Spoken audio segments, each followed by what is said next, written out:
잠시 기도하겠습니다. 우리 하나님 아버지 고맙습니다. 하나님께서 허락하신 귀한 예배 참석하게 하시고 예배자로 하나님의 이름을 부르게 하시니 고맙습니다. 저희 마음 가운데 정결한 마음을 창조해 주시고 하나님을 찾고 하나님께 묻는 귀한 영혼들이 이곳에서 많이 나타날 수 있도록 도와주옵소서. 우리 소망교회를 통하여 이 지역이 더욱더 거룩하여지고 또 소망교회가 품고 있는 많은 비전들이 주님의 뜻에 따라 이루어질 수 있도록 주님 허락하여 주옵소서. 우리 주 예수 그리스도께서 오신 이 귀한 날에 저희들 마음껏 복음 전하는 복된 날 될 수 있도록 우리 하나님 복음의 전파도 허락하여 주옵소서. 우리 주 예수 그리스도의 이름으로 기도합니다. 아멘. 네, 감사합니다. 지난번에는 제가 하나님의 교육 비법 첫 번째 말씀을 드렸는데 혹시 기억하시나요? 뭐였죠? 네, 쉐마입니다. 누구처럼 쉐마하라? 잊어버리셨네. 에스더처럼 쉐마하겠습니다. 이렇게 했죠. 교육은 하나님께서 창제하신 것입니다. 성경에서는 교육하라라는 것을 언약적 명령으로 주셨습니다. 하나님이 교육의 명령을 하셨을 뿐만 아니라 교육하는 방법까지도 알려주셨습니다. 그래서 저는 지난번에 하나님의 교육 비법 첫 번째 쉐마, 누구처럼? 에스더처럼 쉐마하라라고 말씀을 전해드렸습니다. 오늘은 그 두 번째 시리즈로 하나님의 교육 비법 2, 샬이라는 제목하에 말씀을 드립니다. 오늘은 다 알고 계시는 다윗에 대해서 말씀을 드리도록 하겠습니다. 오늘 읽으셨던 다윗 말씀 너무나 잘 알고 계실 겁니다. 이제 다윗이 이스라엘의 왕이 되었습니다. 사울 왕과 요나단이 전쟁에서 한꺼번에 전사를 했지요. 그러고 나서 하나님께 여쭈니 헤브론으로 올라가라라는 명령을 받고 다윗은 헤브론으로 올라와서 추대를 받아서 왕이 됩니다. 그러나 그 이스라엘은 아직 왕국이 튼튼해지지 못했습니다. 헤브론에서 7년 이상을 왕으로 지내긴 했지만 사울 왕의 그 나머지 무리들이 다윗과 대적해서 저 북쪽에 11족속을 규합해가지고 다시 자기들의 나라를 만들었어요. 그래서 다윗은 지금 아직까지 전체 왕이 되지 못했습니다. 간신히 예루살렘 성도 차지하고 7년 반 동안 7일을 잘하자 드디어 12족속의 왕으로 이제 추대를 받아서 정식 이제 유대의 왕이 되는 거죠. 블레셋 사람들이 다윗이 왕이 되었다는 소식을 듣고 이제 전쟁하러 올라옵니다. 왜 그렇습니까? 블레셋은 원래 그곳에 오래전부터 거주하던 민족이었죠. 또 해양 민족으로서 지중해 근방에 살면서 약탈과 전쟁에 아주 능숙한 민족이 바로 블레셋입니다. 다윗이 왕이 되었다는 소식을 듣고 블레셋 사람들은 좀 가소롭게 여겼을 것입니다. 왜요? 옛날에 다윗이 사울 왕을 피해서 목숨을 구결하고자 자기 블레셋 나라에 망명 생활을 했거든요. 아기스 왕이 간신히 그를 받아줘서 그 망명 생활을 잘하고 있었습니다. 다윗 왕은 이렇게 블레셋 사람들에게는 약잡아 보이는 인물이지만 유대의 왕으로서 이제 등극을 했습니다. 블레셋 사람들이 이스라엘을 굴복시키고 아직 왕권이 튼튼하지 못한 다윗을 한번 혼내줘서 이스라엘을 좌지우지하고 싶었을 겁니다. 이스라엘이 블레셋 사람들이 쳐들어온다는 소식을 듣고 아주 두려움에 떨었겠죠. 왜냐하면 블레셋 사람들은 그 당시는 이미 청동기 말기 시대, 철기 초기 시대인데 블레셋 사람들에게는 철기 칼들이 있었습니다. 그들은 철을 다룰 수 있는 문화가 이미 발달해 있었어요. 그러나 다윗, 이스라엘 족속에게는 칼이 겨우 3자루밖에 없었죠. 사울 왕, 요나단, 그리고 다윗은 골리앗에게서 뺏은 칼 1자루. 그것이 아마 전부였을 겁니다. 아직 이스라엘은 철기 문화 시대가 들어오지 않았던 때예요.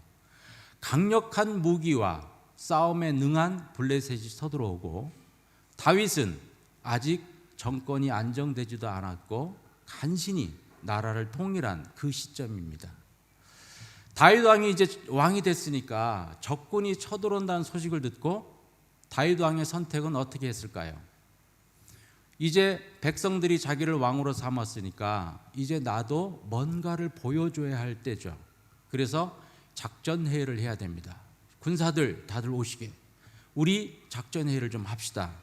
그리고 전국에 공문을 보내서 군사를 모집하고 이제 우리가 어느 길로 가서 그들을 쳐야 될지, 우리는 몇 명의 군사를 가지고 가야 될지, 우리 군량미는 어떻게 해야 될지, 이런 것들을 해고 마지막으로는 아마 다윗 왕이 잘 차려입고 백마를 타고 제일 앞장서서 하나님의 용사들이여 나를 따르라, 이렇게 한번 멋지게 외쳐야 백성들이 이야 우리 왕 최고야, 이렇게 했을 터인데 다윗은 지금 뭘 하고 있습니까? 블레셋 사람들이 쳐들어온다는 소식을 듣고 다윗은 조용한 곳을 찾아 하나님께 이렇게 묻고 있습니다. 하나님, 전쟁을 해야 되나요? 아마 이 모습을 본 장수들과 백성들은 이렇게 속으로 생각했을지도 모릅니다. 아유 겁쟁이, 우리가 왕을 잘못 뽑은 거 아니야? 비겁자. 당연하겠죠. 리더로서의 할 일이 있을 텐데 다윗의 선택은 돌아서서 하나님을 향하여 묻는 것이었습니다. 왜 그랬을까요? 다윗에게는 좀 한 가지 특별한 습관이 있었습니다. 그 습관이 뭡니까? 바로 질문하는 습관이 있었습니다. 사무엘상 30절에 보니까 다윗이 사울 왕을 피해서 저 블레셋으로 망명 생활을 할 때에 시글락이라는 도시에 정착하게 됐습니다. 그래서 거기서 하루하루 잘 살아가고 있는데 그때 블레셋과 사울 왕 사이에 전쟁이 일어나게 됐어요. 그런데 아기스 왕이 뭐라고 그래요? 여보게 다윗, 이제 당신의 충성심을 알았으니까 이번 전쟁에 나를 좀 도와주게, 이런 명령을 했던 거예요. 그때까지만 해도 다윗은 비록 적군의 망명 생활을 했지만 이스라엘에게 해를 끼친 적은 한 번도 없었습니다. 그렇지만 이번에는 이제 피할 수가 없게 됐죠. 자기 나라 조국과 블레셋이 전쟁할 때 이쪽 편에 선다는 것 자체만 해도 조국을 배반한 것이요, 하나님의 백성들한테 칼을 들여내는 정말로 배반적인 행위를 하는 것이었습니다. 다윗은 고민하지 않을 수 없었지만 결국에는 자기 가족들과 자기를 따르는 600명의 용사들을 데리고 그들을 위해서 그 전쟁에 참여하게 됩니다. 그러나 묘하게도 하나님의 돕는손이 다윗에게 있었습니다. 어떻게 됐습니까? 갑자기 블레셋 모든 왕들이 다윗이 참여하는 것을 반대하기 시작합니다. 야, 이 사람 블레셋을 죽인 천천히요 만만히요 그 노래들을 기억하지? 거절하게 됩니다. 다윗은 즐거운 마음으로 시글락, 자기 가족들이 있는 고향집에 돌아올 수 있게 됩니다. 아마 600명 용사들이 오가면서 이런 얘기를 했을 거예요. 야, 하나님이 참 기가 막히게 우리를 도우셨어. 전쟁에도 안 나가게 하시고. 그러나 시글락에 돌아오자 무슨 일이 벌어졌습니까? 아말렉 그 도독대제가 그 시글락 그 도시를 습격을 했습니다. 그들을 습격해서 모든 시글락을 다 불태워버리고 가족들을 전부 노예로 끌고 와버리고 말았죠. 성경에 보니까 600명의 용사들이 울 기력이 없을 정도로 울었다라고 말을 합니다. 그렇죠? 기가 막히죠. 이때까지 겨우 정말로 다윗 하나만 믿고 하나님의 백성으로 용사로 자기들이 이때까지 목숨을 연장하며 살아왔는데 누굴 위해서? 자기 가족들 자손들을 위해서. 그런데 그 가족 자손들이 모두 사흘 전에 도적대에게 잡혀갔다는 거죠. 그러자 분위기가 험악해져서 600명 용사들이 돌을 집어서 다윗을 치려 하였다라고 성경은 말하고 있습니다. 그때 다윗이 한 습관, 다윗이 한 일이 뭐였죠? 다윗이 600명의 그 분노한 용사들 앞에 돌아서서 다시 하늘을 쳐다보면서 이렇게 말합니다.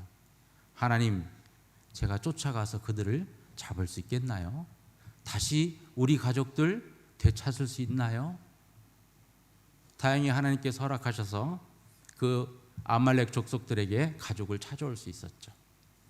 이렇게 다윗에게는 질문하는 습관이 있었습니다. 질문하다라는 이 말을 히브리 말로 샤알이라고 합니다. 샤알, 질문하는 방법, 질문하는 습관, 질문하는 삶의 태도, 이렇게 말할 수가 있는 거죠. 그렇습니다. 다윗에게는 항상 궁금한 일이 생기면, 급한 일이 생기면 리더로서 정말로 결정해야 될 일도 많고 급한 일도 많고 모든 사람들에게 뭔가를 보여줘야 할 때도 그는 돌아서서 하나님께 묻는 습관을 가지고 있었습니다. 왜요? 하나님은 답을 갖고 계시기 때문입니다. 왜요? 하나님은 답을 주시는 분이기 때문입니다. 그렇습니다. 우리가 질문하게 되면 누구든지 답을 하게 됩니다. 제가 한번 질문 좀 해볼까요? 목사님, 그 사라띠가라고 가셨나요? 살라띠가에서 며칠 계셨죠? 네, 배운 주제는 뭐예요? 네, 학영삼을 하셨군요. 네. 제가 이렇게 질문 드려서 죄송합니다만 사실은 질문 드리니까 목사님이 갑자기 긴장하셔서 눈도 깜빡깜빡 하시고 기억하느라고. 질문을 받으면 답을 하는 것은 본능적입니다. 질문을 받게 되면 누구든지 답을 하기 위해서 온 세포가, 온 정신이 집중하게 됩니다. 그냥 제가 무심코 답을 던져도 아무리 간단한 질문을 해도 질문받는 사람은 어떻게 답을 할까? 어떤 단어를 써야지? 어떻게 내가 답을 해야 이게 정답에 가까울까? 머릿속에 지진이 일어나고 온 마음에 요동이 치게 됩니다. 그래서 저는 이거를 가지고 하나님이 만드신 학습법 2, 질문을 통한 자기주도 학습 또는 질문을 통한 창의적 학습이라는 프로그램을 만들었습니다. 그래서 제가 학교 다닐 때 학생들하고 이런 질문법을 많이 합니다. 노트도 질문법으로 하게 하고 특히 교사들 교육을 할 때 또 부모 교육을 할 때 이런 얘기를 합니다. 질문법을 많이 사용하세요. 아이들이 질문하게 되면 어떻게 해라? 부모들은 절대 답하지 말아라. 답하는 교사는 하나님의 비법에 맞지 않는다. 왜? 질문하는 것 자체가 중요하고요. 질문하게 되면 답을 찾아가는 과정이 그를 개발시키는 겁니다. 근데 선생님이 학생이 질문하게 되면 선생님 이게 뭐예요? 그건 이거야. 딱 알려주고 싶은 욕망이 있어요. 뭔가 폼을 좀 잡고 야 이거는 말이야 이 공식을 적용해서 이렇게 풀어. 알았지? 이루고 싶은 마음이 있어요. 그러나 그것보다는 그래 야 너 좋은 질문했다. 그 질문에 어떻게 네 생각은 좀 어떠니? 야 너 이 질문 네가 받으면 너는 어떻게 대답할래? 도리어 질문에 질문을 대답함으로 인해서 어떻게 해요? 그가 그 답을 찾기 위해서 머릿속에 지진이 일어나도록 만드는 겁니다. 뇌세포가 발달하게 되고 탐구력과 창의력이 올라가게 됩니다. 그래서 저는 학생들에게 이렇게 얘기를 했어요. 좋은 질문 3번만 잘하면 누구든지 노벨상을 받을 수 있다. 사과가 왜 땅에 떨어지지?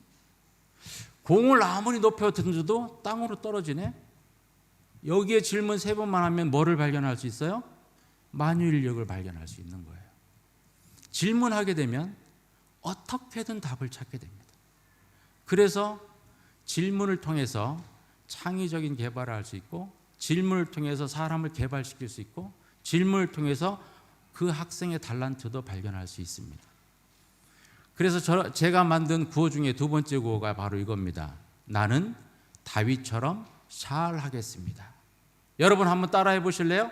나는 다윗처럼 샤알하겠습니다. 샤알이 뭐라고요?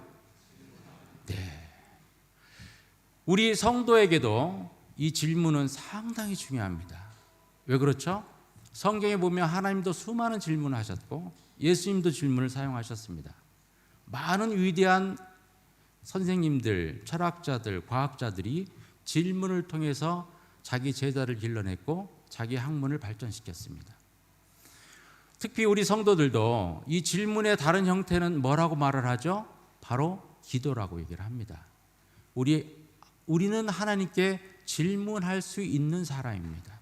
질문할 수 있는 권리를 가진 사람이 바로 성도라고 얘기를 합니다. 하나님, 도대체 이게 저에게 무슨 일이에요? 하나님, 이 일이 왜 도대체 일어나게 됐어요? 하나님, 제가 어떤 것을 선택해야 돼요? 하나님 미워요. 괜찮습니다. 하나님에게만 질문하면, 하나님에게만 불평하면 아무 문제가 없어요.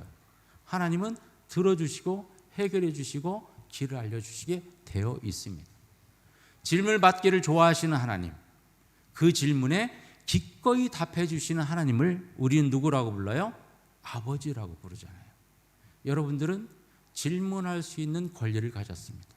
만약에 하나님은 왜 그러세요? 라는 질문을 하나님께 하지 않고 인터넷에 해보세요. 뭐라고 답이 나와요?